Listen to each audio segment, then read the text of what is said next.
Hi everyone. Today I'm diving into a chilling true crime story that unfolded on a scorching July afternoon in 2019. The peaceful suburb of Riverside was torn apart in a way that would leave a lasting mark on the community for years to come. At the heart of this tragedy were the Hendersons. Thaddeus, a 45-year-old investment banker known for his dedication to work and community, and his wife, Margot, a 43-year-old part-time yoga instructor celebrated for her vibrant personality and infectious laugh. They had been well established in the neighborhood for over a decade, with their seemingly perfect marriage often admired by others. Next door lived the Coopers.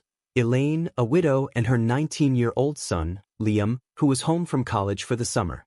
The Coopers had moved in 5 years earlier. Though they kept to themselves more than most, they were generally well regarded by their neighbors.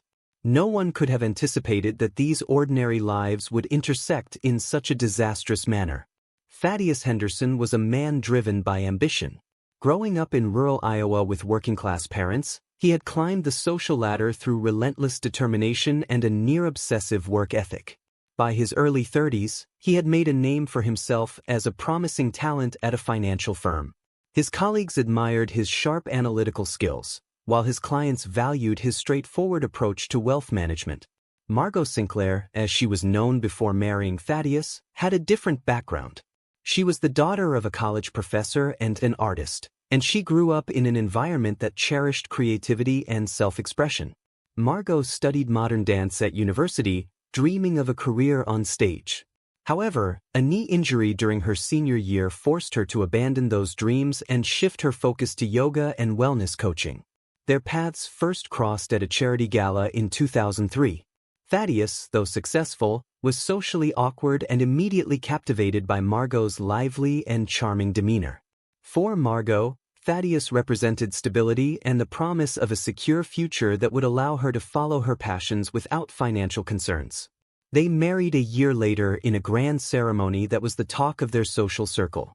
The early years of their marriage were filled with happiness. Thaddeus's career continued to soar, and he took great pride in providing Margot with the life he felt she deserved. In turn, Margot embraced her role as the perfect corporate wife, hosting dinner parties and attending social events crucial for Thaddeus's networking. She also began teaching yoga part-time at an upscale studio, finding fulfillment in helping others achieve balance and inner peace. But as time went on, cracks began to show in their meticulously crafted life. Thaddeus's work hours grew longer, driven by his ambition to secure ever larger deals and clients. He was rarely home before 9 p.m., and even when he was, his mind was often elsewhere, constantly checking his phone for emails or market updates. Margot, approaching her 40s, felt increasingly restless. The yoga classes and charity committees that once energized her now felt unfulfilling. She began to question whether she had sacrificed her dreams for a life of luxury that felt like a gilded cage. The couple struggled to conceive a child despite years of trying added another layer of tension to their relationship. By the summer of 2019, their marriage was a carefully crafted facade. To the outside world, they still appeared to be the golden couple.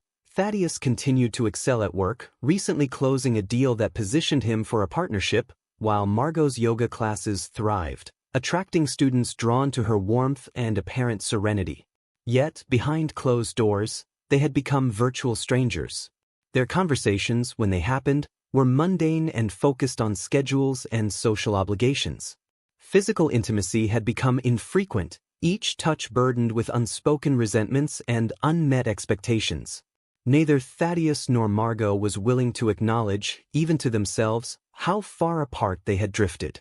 It was easier to maintain the illusion of a happy marriage than to confront the emptiness that had settled between them. Little did they know, this unspoken rift in their relationship was about to become the catalyst for a tragedy that would not only shatter their lives but also deeply impact the entire community of Riverside. The Coopers had moved into the house next door to the Hendersons in 2014, following the death of Elaine's husband. Elaine Cooper's husband, Dr. Reginald Cooper, was a respected oncologist who had dedicated his life to fighting cancer. Tragically, Reginald succumbed to the very disease he had battled, leaving Elaine to raise their son, Liam, alone. Elaine, a soft-spoken librarian, had initially struggled to adapt to life in their new community. Moving from their modest home in St. Paul was necessary to escape the painful memories that lingered in every corner of their old house. However, the affluent suburb felt unfamiliar and daunting to her.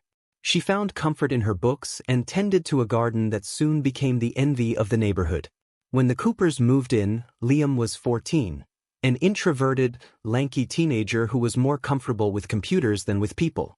The transition to a new school was challenging, and he often faced bullying due to his second-hand clothes and reserved nature. During this tough period, Thaddeus Henderson extended a helping hand to Liam, offering him a job mowing lawns and doing odd jobs around the neighborhood. Over the next 5 years, Liam transformed from an awkward teen into a confident young man. His natural intelligence found a channel in his studies of computer science at the university. Despite his growing confidence, Liam remained deeply devoted to his mother. He worried about her loneliness and made a point to come home most weekends, even when his friends were planning parties or road trips. It was during one of these weekend visits in early June that Liam encountered Margot Henderson in a new light. Elaine had always been appreciative of the Hendersons' kindness, especially Margot's efforts to involve her in neighborhood activities. She often spoke highly of Margot's generosity, unaware of the complex emotions simmering beneath the surface of her son's polite responses. The spark that ignited the affair between Margot Henderson and Liam Cooper was both unexpected and intense. It happened on a warm evening in early June, during one of the Hendersons' famous summer barbecues. Thaddeus, as usual, was entertaining guests near the grill, regaling them with stories of his latest financial successes. Margot, feeling particularly isolated amidst the crowd, retreated to the quiet of the pool house to replenish the ice bucket. Liam, reluctantly dragged to the party by his mother, sought refuge from the noise and forced socializing. He entered the pool house without realizing it was occupied and found Margot struggling with a large bag of ice. Their eyes met, and in that moment, something shifted between them. Liam moved to help her with the ice, their hands brushing briefly. They stood there, momentarily frozen, with the cold of the ice contrasting sharply with the heat growing between them. Margot broke the silence with a husky voice as she thanked him. Liam, usually so articulate, found himself stumbling over his words in response. This brief encounter set the stage for what was to come. Over the next few weeks, Margot and Liam began finding excuses to spend time together. It started innocently enough, Margot asking Liam to help with her laptop and Liam offering to assist in her garden. Each interaction was tinged with an undercurrent of attraction they both tried to ignore. Their first kiss happened almost a month after the barbecue. Liam had been helping Margot set up for a yoga class in the park when a sudden summer storm hit. They ran for shelter under a nearby gazebo, laughing and breathless as the rain poured down around them. In that moment, Margot felt a surge of desire she hadn't experienced in years. Before she could think better of it, she leaned in and kissed Liam. From that point on, their affair escalated quickly. Driven by a combination of Liam's youthful passion and Margot's desperate need to feel alive again, they began meeting in secluded spots around town. They found refuge in the back row of the local cinema, a hidden corner of the public library, and most dangerously, in the Henderson home while Thaddeus was at work. Each encounter left them craving more, their age difference forgotten in the heat of their stolen moments. Margot felt rejuvenated, rediscovering parts of herself she thought were lost. Liam was intoxicated by Margot's experience and the thrill of their forbidden relationship. As the summer progressed, the strain of keeping their secret started to show. Close calls became more frequent, neighbors nearly catching them in an embrace, and suspicious glances from Elaine when Margot's name came up too often in conversation. The guilt weighed heavily on both of them. Liam struggled with the knowledge that he was betraying Thaddeus, a man who had shown him nothing but kindness. Margot found herself lying more frequently to her husband, each deception another crack in the foundation of her marriage. Despite the risks and the guilt, neither Liam nor Margot could bring themselves to end the affair. They were trapped in a whirlwind of passion and need, blind to the devastating consequences that loomed on the horizon. On July 15, 2019, the day dawned hot and humid, with the air heavy with the promise of an approaching storm. It was a Monday, and Riverside began its day as its residents prepared for another week of work and routine. For Thaddeus Henderson, It began like any other day. He rose early, donned one of his impeccably tailored suits, and left for the office before Margot had even stirred from sleep. Margot woke later, her mind already racing with plans for the day. Thaddeus had informed her the night before that he would be working late for a crucial client dinner that could secure his partnership deal. For Margot, this presented an opportunity. She texted Liam, her heart racing as she suggested he come over in the afternoon. Liam, who had been wrestling with his feelings about the affair, saw the message as a chance to end things face to face. He replied with a simple okay, resolving to break it off before the situation spiraled further out of control. The day dragged on for both of them. Margot went through the motions of her morning yoga class, her usual serenity replaced by a nervous energy that her students couldn't help but notice. At his summer job, Liam found it increasingly difficult to concentrate on the lines of code on his screen. His mind kept drifting to thoughts of Margot and the conversation they were scheduled to have at 2:30 p.m. Nervous and preoccupied, he made his way next door, glancing around to make sure no neighbors were watching. Margot quickly ushered him inside, her face flushed with a mix of excitement and anxiety. Liam began to speak, intending to address the need for a serious conversation, but Margot, misinterpreting his words and driven by a desperate need to feel desired, interrupted him with a passionate kiss. Despite his reservations, Liam found himself responding, his resolve weakening in the face of Margot's intensity. What followed was a blur of discarded clothes and tangled limbs as they made their way to the master bedroom. All thoughts of ending the affair were temporarily forgotten as they lost themselves in each other. Meanwhile, across town, Thaddeus Henderson was at his office, frowning at his computer screen. The numbers for his client presentation weren't adding up, and he realized he would have to redo a significant portion of his work. Frustration mounting, he decided to go home, regroup, and return later to finish up before the dinner. At 3:45 p.m., as Thaddeus's car pulled into the driveway, he noticed Liam Cooper's beat-up Honda parked down the street. He thought nothing of it, assuming Liam was helping Elaine with some errand. Unlocking the front door, Thaddeus found the house unusually quiet. A half-empty glass of wine on the coffee table seemed out of place for Margot at this hour. He then heard a muffled sound coming from upstairs. Frowning, he climbed the stairs, the noise growing louder as he approached the master bedroom. What Thaddeus saw when he opened the door would be etched into his memory forever. His wife, the woman he had loved for 15 years, was in their bed with Liam Cooper, the 19-year-old he had mentored and trusted. In a roar of rage and pain, Thaddeus lunged forward, his hands, accustomed to manipulating numbers and sealing business deals, now clenched into fists. He grabbed Liam, yanking him off the bed. Margot screamed, scrambling to cover herself and separate the two men, but her efforts were futile. Thaddeus's first punch landed squarely on Liam's jaw, sending him stumbling backward. Driven by adrenaline and fear, Liam fought back.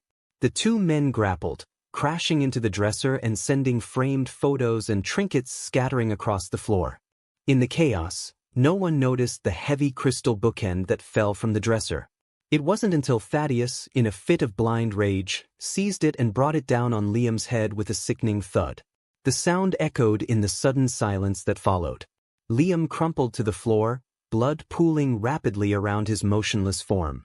Margot's scream pierced the air as the full horror of the situation hit everyone. As storm clouds gathered outside and sirens wailed in the distance, the lives of those involved were irrevocably changed. The idyllic facade of Riverside had been shattered, and nothing would ever be the same. The piercing wail of police sirens shattered the usual tranquility of the community. Neighbors peeked out from behind curtains, their curiosity mingling with apprehension as squad cars and an ambulance screeched to a halt in front of the Henderson residence. The first officers on the scene were met with a tableau of horror that would haunt them for years to come. Inside, they found a shell-shocked Thaddeus Henderson, his hands covered in blood, sitting on the edge of the bed with his head in his hands. Margot, barely clothed and hysterical, stood amidst the overturned furniture, shattered glass, and smears of blood on the hardwood floor. Detective Ava Rossi, a veteran of the homicide unit, took charge of the scene. Her first priority was securing medical attention for Liam Cooper. As paramedics worked feverishly to stabilize him, Rossi began piecing together the events leading up to the tragedy. Thaddeus, still in shock, was taken into custody without resistance. Margot was separately questioned, and their fragmented, emotional stories painted a picture of long-simmering marital discord that had exploded into violence. As word spread through the neighborhood, a crowd gathered at the police cordon. Among them was Elaine Cooper, who collapsed in grief upon learning of her son's critical condition. She was quickly whisked away to the hospital, where Liam was fighting for his life in the intensive care unit. The investigation moved swiftly. Forensics teams combed through the Henderson home, collecting evidence and photographing the scene. The crystal bookend, now a potential murder weapon, was carefully bagged and tagged. Neighbors were interviewed, adding context to the relationships between the Hendersons and the Coopers. One neighbor recalled hearing raised voices from the Henderson house earlier but dismissed it as a loud television. Another noted seeing Liam enter the Henderson home around 2:30 p.m., finding it unusual given Thaddeus's typical work schedule. As night fell, the gravity of the situation became clear. Liam Cooper was pronounced dead at 9:47 p.m., never having regained consciousness. The charge against Thaddeus Henderson was elevated from assault to second-degree murder. In the days that followed, more details emerged. Margot, racked with guilt and facing intense scrutiny, admitted to the affair with Liam. Her statement, given through tears at the police station, outlined their relationship and the events leading up to that fateful afternoon. Thaddeus, advised by his hastily retained attorney, remained silent. However, his colleagues painted a picture of a man under immense pressure, working long hours in pursuit of a partnership that had seemed within reach. Despite the mounting evidence and the case against Thaddeus Henderson steadily building, no one could have anticipated the depth of his marital problems or the extent of the violence that had erupted. Detective Ava Rossi was well aware that in the court of public opinion, this story would not have clear-cut heroes or villains. Instead, it would be a tale of victims, each caught in their own web of secrets and lies, which had tragically culminated in the most devastating way possible. But even as the case unfolded, an unexpected twist was about to emerge, one that would shock everyone, including the Hendersons. The trial began on a crisp autumn morning, 6 months after the catastrophic events that had rocked Riverside.